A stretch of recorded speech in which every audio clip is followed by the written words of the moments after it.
Sir, சீர்மரபினருக்கு ஒரே சான்றிதழுக்கான ஒரு அறிவிப்பு வெளியிடப்பட்டிருக்கு. அந்த அறிவிப்பு வந்து என்ன மாதிரி பார்க்க? இல்ல, நிச்சயமாக அது கடந்த நான் சட்டமன்ற உறுப்பினராக இருந்த காலத்தில் 2-3 முறைக்கு மேலாக நான் அதை வலியுறுத்தி இருக்கிறேன். அன்றைய காலகட்டத்தில் இருந்த அனைத்து இந்திய அண்ணா திராவிட முன்னேற்ற கழகத்தினுடைய ஆட்சி காலத்தில் அதை இரட்டி சான்றிதழாக வழங்கியிருந்தார்கள். ஆனால் அதை இன்றைக்கு உணர்ந்து, அந்த மக்களுடைய நிலைகளை உணர்ந்து, அவருடைய கஷ்டங்களை உணர்ந்து புரிந்து இன்றைக்கு முதலமைச்சர் அவர்கள் அதை ஒற்றை சான்றிதழ்களாக வழங்கியிருப்பது ஒட்டுமொத்த முக்குளத்தோர் சமூகம் மட்டுமல்ல, அந்த சீர்மரபினர் பிரிவில் இருக்கக்கூடிய 68 சமூக மக்களின் சார்பாகவும் நாங்கள் முதலமைச்சருக்கு நன்றி தெரிவிக்கிறோம். பாஜக வலுவான எதிர்ப்பை நீங்கள் தொடர்ந்து பதிவு பண்ணி வரீங்க. சட்டமன்ற உறுப்பினராக இருக்கும்போது கூட அதை பதிவு பண்ணிருக்கீங்க. ஆனா நீங்க ஆதரவு தெரிவிக்கக்கூடிய டிடிவி தினகரன் பாஜக போயிட்டு இடம்பெற்றிருக்கிறாரு.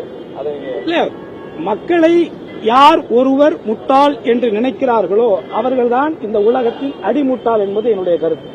மக்களை யார் ஒருவரும் அவளை ஈஸியாக மறந்து விடுவார்கள் என்று நினைப்பதிலே எனக்கு உடன்பாடு இல்லை. குறிப்பாக 19 தேர்தலில் காலகட்டத்தில் ஒட்டுமொத்தமாக 18 சட்டமன்ற உறுப்பினர்களுக்கும் இதே பாராளுமன்ற 40 தொகுதிகளிலும் போட்டியிட்டவர்தான் மதிப்புக்குரிய அண்ணன் டிடிவி தினகரன் அவர்கள்.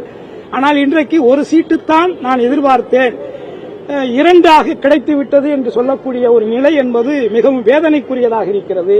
அதையும் கடந்து இன்றைக்கு பாரதிய ஜனதா கட்சியிலே இந்த நிலைக்கு அவர் இந்த முடிவை எடுத்திருக்கக்கூடிய இந்த நிலையில், இந்த முடிவை அவர் அன்றைக்கே எடுத்திருந்தால், 2017 எடுத்திருந்தால், கூவத்தூரில் எடுத்திருந்தால் இன்றைய நிலை அத்தனையும் மாறியிருக்கும் என்பதுதான் ஒட்டுமொத்த வெகுஜனங்களுடைய கருத்தாக இருக்கிறது. அன்றைக்கு இதே பிஜேபியிடத்தில் அவர்கள் ஒரு தொடர்பை ஏற்படுத்தி நட்பை, இன்றைக்கு இருக்கக்கூடிய இந்த நட்பை உருவாக்கியிருந்தால் நிச்சயமாக சின்னம்மா அவர்கள் சிறைச்சாலைக்கு சென்றிருக்க மாட்டார்.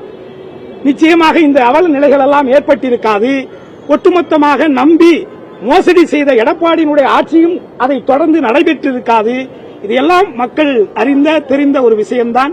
ஆகவே அவர் எடுத்திருக்கக்கூடிய இந்த முடிவு என்பது வேதனைக்குரியாகத்தான் அனைத்து தரப்பட்ட மக்களாலும் பார்க்கப்படுகிறது.